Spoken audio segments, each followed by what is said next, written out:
Right now, if it starts raining, here's what you actually do. You grab an umbrella on your way out, or you don't even leave. You just turn on the TV, scroll your phone, maybe let the sound of it put you to sleep tonight. That's it. That's the entire relationship you have with rain. But for most of human history, rain wasn't background noise you fell asleep to. It was a countdown. It could drown the ground you slept on, rot the food that was supposed to last you the winter, breed disease in the water you drank, and drop your body temperature just enough for just long enough to kill you quietly in your sleep. The exact same rain you'd be scrolling through right now without a second thought. But here's the part that made it even worse. When the rain didn't stop for weeks, you couldn't even go out and hunt your way through it. The animals vanished, your tracking failed, and your one backup plan quietly stopped working right when you needed it most. So how did people not just survive that? How did entire civilizations get built on ground that rain kept trying to destroy? The answer is going to change the way you look at every river, every field, and every farm you've ever driven past without a second thought. Here's the image most people have. Ancient humans huddled under a rock ledge, waiting for a storm to pass. Rain as background noise. Something you wait out and forget. But that image falls apart the moment you look at the archaeology. In the Indus Valley, over 4,000 years ago, the cities of Mohenjo-Daro and Harappa weren't just built to withstand monsoon season, they were built around it. Main streets ran up to 10 meters wide and over a kilometer long, laid out on a precise grid. And they weren't just roads. They were engineered drainage corridors, designed specifically to move monsoon water out of the city fast enough that it couldn't pool in the streets, seep into homes, or sit still long enough to breed disease. Individual houses even had their own covered drains connecting to the main channels. This wasn't a society that reacted to rain when it showed up. This was a society that had already calculated exactly how much water was coming every single year and built infrastructure for it before a single drop fell. But some rain didn't stop in a day or a week. Some rain, in the right conditions, didn't stop for years. And this is where it gets extraordinary. Nearly every ancient culture on Earth, separated by oceans and thousands of miles, independently tells some version of the exact same story. A flood so massive it nearly erased everything. Utnapishtim building a boat in the Epic of Gilgamesh. Manu surviving the deluge in Hindu tradition. Deucalion and Pyrrha in Greek myth. For a long time, historians filed all of this under pure legend, the kind of story every culture just happens to invent. Then geologists started finding the receipts underneath it. In China, researchers traced the legend of Emperor Yu, the man credited with taming a flood so catastrophic it reshaped the entire region and arguably founded the country's first dynasty, to a real event around 1920 BC, when a landslide dammed the Yellow River in the Jishi Gorge until the pressure broke it, sending a wall of water down the valley with enough force to leave geological scars still visible today. In Mesopotamia, similar sediment layers, thick, out-of-place bands of clay and sand, have been found underneath some of the earliest known cities. Buried evidence of floods that predate the civilizations built directly on top of them. And beneath the North Sea, archaeologists found something even stranger: the remains of an entire lost landscape called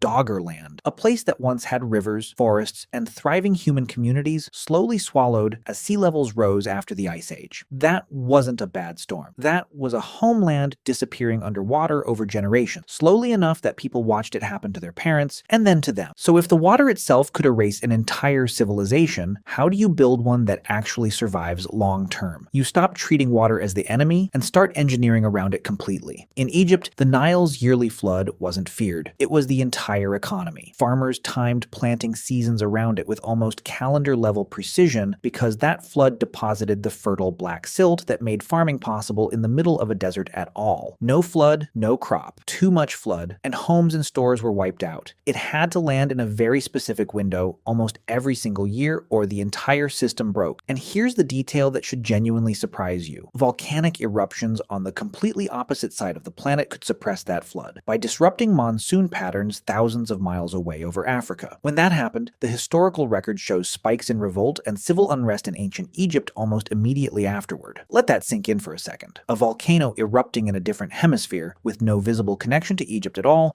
could quietly starve a civilization by turning off its rain. That's how tightly human survival was wired into a weather system nobody at the time could even see the edges of, let alone predict. But floods weren't even the most dangerous part of endless rain. Here's the part most documentaries skip entirely. It's not the water itself that kills you first, it's what the water brings in behind it. Prolonged wet cold pulls heat out of the human body far faster than dry cold does, which is why hypothermia has always been, and still is today, a bigger seasonal killer than most people expect. You don't need a blizzard, you just need to be cold and wet for long enough. Stored grain exposed to sustained damp doesn't just get soggy and inconvenient, it rots and molds from the inside, which meant one unusually wet season could quietly destroy a food supply that was supposed to carry a family through an entire winter with no warning until you opened the storage pit and found it ruined. And standing water breeds disease at a scale that has nothing to do with drama or spectacle. No crashing wave, no dramatic flood story, just still water sitting for weeks,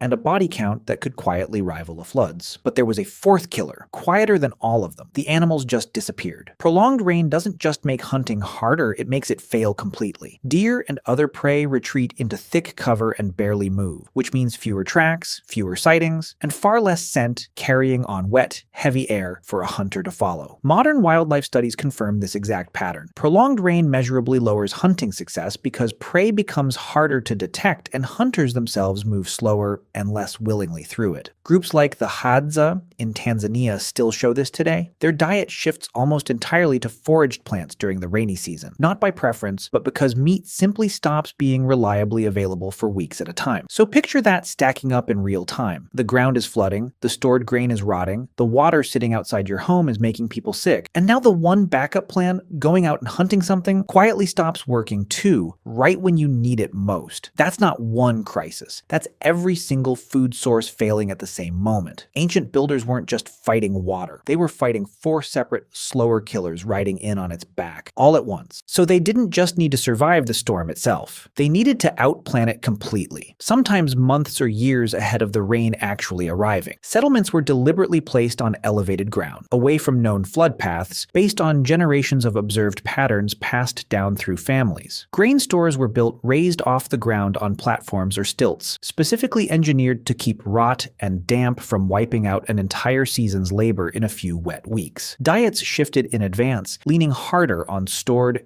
gathered, or preserved food the moment the rains set in, because everyone already knew hunting output was about to collapse. Entire calendars, planting, harvesting, even migration, were built not around convenience, but around exactly when the rains or the floods were expected to arrive, because getting that timing wrong wasn't a minor miscalculation. It was a famine, and sometimes it was the difference between a settlement surviving the year or not existing by the next one. But here's the twist that most people never connect. The moment this whole video has been building toward. Those flood myths showing up in nearly every culture on Earth, from Mesopotamia to Greece to China to India. They almost certainly aren't coincidence. And they aren't just entertainment. They're inherited warnings, dressed up as legend, built specifically so the memory of a real catastrophe could survive long enough to keep the next generation from making the exact same fatal mistake. A flood story wasn't something told around a fire purely to pass the time. It was a survival manual, encoded the only way information could reliably travel across hundreds of years before writing existed, as a myth, because myths are what humans actually remember, generation after generation, when facts alone would have been forgotten. Modern engineers who study these ancient river societies today are still genuinely impressed by what they find. The drainage logic used in the Indus Valley over 4,000 years ago echoes principles still taught in modern urban flood management. Egypt's flood-dependent agricultural cycle is a textbook case study today in adapting an entire economy to environmental risk instead of fighting it head-on. We didn't outthink our ancestors on this. In a lot of very real ways, we spent centuries catching back up to what they'd already figured out with nothing but observation, memory, and myth. But shelter, water, and food weren't the only threats ancient humans had to outthink years in advance. What happens when the danger isn't outside the walls at all, when it's already inside your own body? That's next. How did ancient humans actually survive getting sick?